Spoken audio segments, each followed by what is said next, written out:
Hello tout le monde, everybody, comment allez-vous bien? Ici c'est Anne-Marie, alias Cœur de Beurre, pour la Fourmi Créative, et je viens vers vous aujourd'hui avec une vidéo, vous avez vu hein, le petit porte-vernis à ongles. Je vais vous expliquer comment j'ai réduit le fichier, parce qu'au départ le fichier est plus grand, il est fait pour des vernis plus larges. Alors c'est un fichier ici qui est de Laurie Whitlock, je pense bien. Je vous mettrai le numéro de la référence dans la barre d'information. Donc, je l'ouvre, voilà. Et voici le format de mon fichier. Ce qui est bien fait, c'est qu'on nous indique dans quelle couleur on doit faire quoi. Autrement dit, ceci, ce sont les deux petits paniers. Si vous regardez bien la photo, quand vous les montez, ceci c'est l'extérieur et ça rentre vers l'intérieur. Ça aussi, ça se replie là. Et ce sont deux paniers qu'on colle dos à dos. Comme ça, vous savez. Et ça sécure, entre guillemets, ça solidifie les deux côtés. Et ceci qui est en rose, ce sont les papiers à motifs. Alors, mon souci à moi, c'était donc, je prenais des rouges à lèvres maintenant, des vernis à ongles de chez Yves Rocher, et en mesurant la section du rouge à lèvres, je me rendais compte que j'avais besoin d'une base qui faisait uniquement 2 cm et demi. Ça, c'est beaucoup trop large, regardez.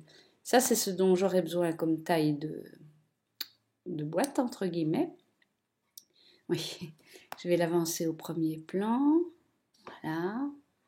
Et si je le mets là, vous voyez que c'est trop grand. Mon vernis, il va brinque-baller à l'intérieur. J'avais déjà fait un essai, je vous avoue, et voilà.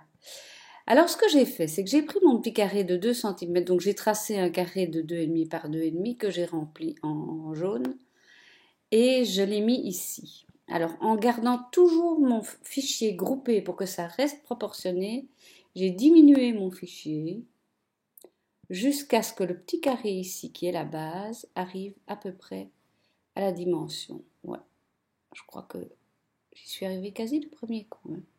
Encore un chouïa. Voilà. Et on est bon. Parce qu'il ne faut pas que ce soit non plus pile poil de ennemi. Hein. Ça peut un peu bouger. Moi, j'ai fait cette dimension-là et c'est bon. Alors, ça, je n'en ai plus besoin. Voilà. Pour celles qui n'ont jamais travaillé ce genre de fichier, ce que vous devez faire, c'est vous sélectionnez tout, vous faites un clic droit, dégrouper. Voilà. Et vous allez mettre sur le côté les papiers de couleur, puisqu'on va commencer par le papier de base. Dans le modèle, c'est du craft, chez moi, c'est du noir. Et regardez bien, faites attention parce que si vous bougez, vous voyez que les lignes de pliage sont détachées. Donc on va revenir en arrière. Voilà. Et on va regrouper. Donc on sélectionne les lignes et la boîte. Clic droit, grouper. Voilà. Ici, les lignes et la boîte. Clic droit, grouper. Et par contre, ces deux-ci, ces deux-ci, alors voilà comment moi j'ai fait. Puisque je pense toujours à celle qui veut une portrait et pas une caméo. Clic droit, dégrouper et on va les organiser de manière à gaspiller le moins, le moins de papier possible. Voilà. Donc, comme ça, on a besoin d'une plus petite bande que si on avait laissé comme c'était. Donc une fois que vous avez découpé ça, alors ce que vous faites, c'est que vous sélectionnez tout.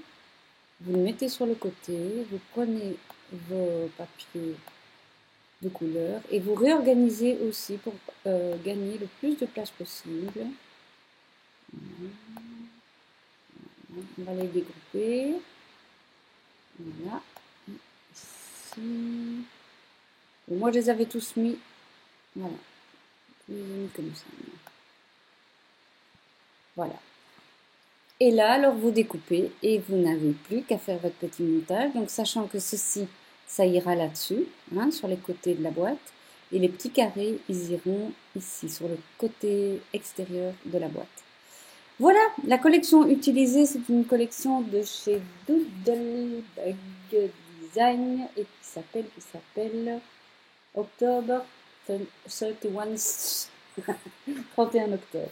Il y a Fancy Frills, il y a Tennessee Type, il y a It Goes, c'est un pack que j'ai trouvé chez la Fourmi Créative et qui est vraiment sympa.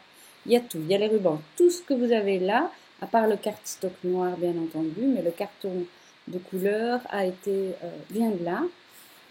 J'ai juste ajouté du cardstock noir et toutes les décorations viennent de là, même le ruban et tout, tout, tout. Il y a encore plein de choses, il y a des alphabets, plein de choses. C'est vraiment une superbe collection et je trouve que pour des petites jeunes ou pour des enfants, c'est assez ludique et sympathique. Et même pour moi, qui ne suis plus toute jeune, je trouve ça sympathique aussi. Voilà, eh bien, je vous souhaite bon amusement. Envoyez-moi vos créas, ce serait chouette de voir ce que vous avez fait. Je vous dis à tout bientôt sur la fourmi créative ou sur les réseaux sociaux. Si vous aimez, n'oubliez pas de cliquer sur le pouce.